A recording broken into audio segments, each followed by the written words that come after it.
Olá, eu sou o professor Henrique Litaif do canal Lógica Online e você está assistindo a aula Estudo dos Gases. E a primeira parte que nós vamos começar a estudar agora são as chamadas transformações gasosas. Por favor, a aula está iniciando agora, sugiro que pegue papel e caneta, anote tudo detalhadamente.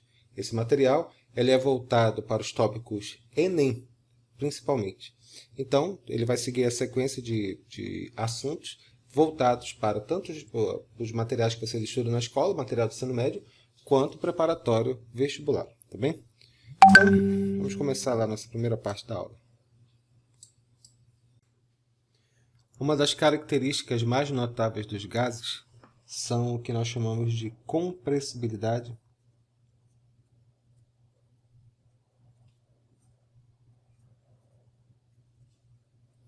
e expansibilidade.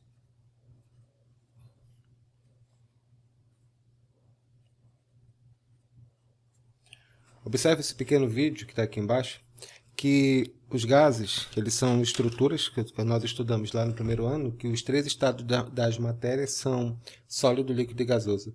No estado sólido, as moléculas estão muito próximas umas das outras, então as forças de atração entre elas são poderosas, são rígidas, formam estruturas rígidas, muitas vezes cristalinas, que nem um monte de Lego montado um em cima do outro.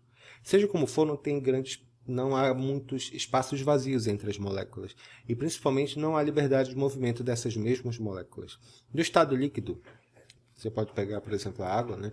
Você pega a água no estado líquido, as moléculas elas têm uma certa liberdade de movimento. Naturalmente, há forças intermoleculares o suficiente para que elas permaneçam unidas, mas há uma certa liberdade. Já no estado gasoso, pelo menos em termos ideais, eu já vou explicar o que significa isso, as interações entre as moléculas elas são quase... As forças intermoleculares, claro, entre as moléculas são fracas, muito fracas, ou quase inexistentes. E, portanto, elas ficam muito separadas uma das outras. E pelo fato de estarem separadas umas das outras, conforme vocês podem ver aqui no nosso videozinho, elas têm uma grande liberdade de movimento.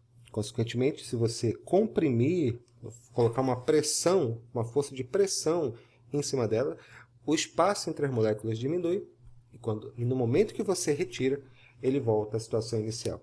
Porque as moléculas elas estão em constante, no estado gasoso, elas estão em constante movimento, livre, desordenado, caótico. E, portanto, quando nós formos trabalhar com gás, nós temos que usar essa definição aqui, chamado gás ideal. Olhem para cá. Existem dois tipos de gases, né, que nós chamamos de gás real e gás ideal. Gás real é o gás do nosso dia a dia. As três variáveis de estado que nós podemos trabalhar de um gás, antes de explicar o que é gás ideal, eu tenho que trabalhar com essas três variáveis de estados, elas são fundamentais para que possamos entender o que é um gás.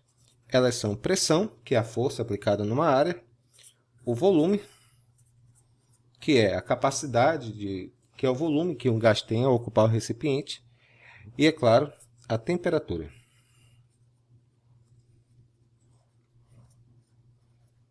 Então, imaginemos um recipiente, que nós tenhamos aqui um recipiente.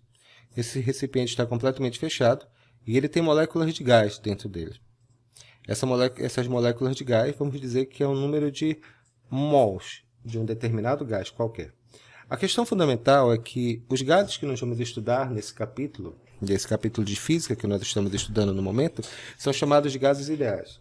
Por quê? Porque qualquer gás, na vida real, aqui no dia a dia, qualquer gás, quando sofre variação de pressão, volume e temperatura, ele muda a sua fase, ele muda o seu estado. Ele pode passar para o estado líquido, ele pode passar para o estado sólido.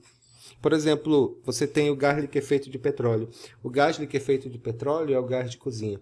O gás de cozinha, como o próprio nome já diz, está no estado líquido dentro da botija.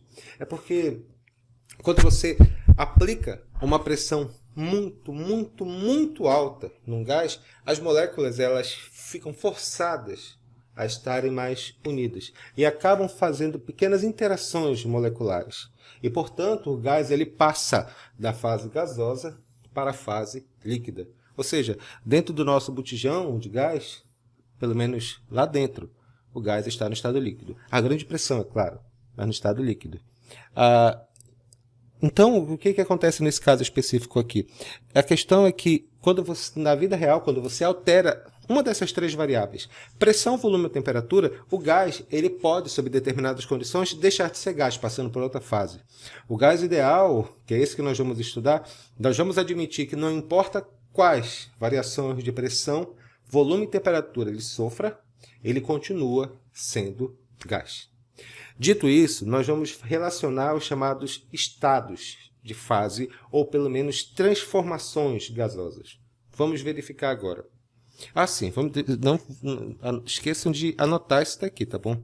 Isso aqui são as chamadas variáveis de estado.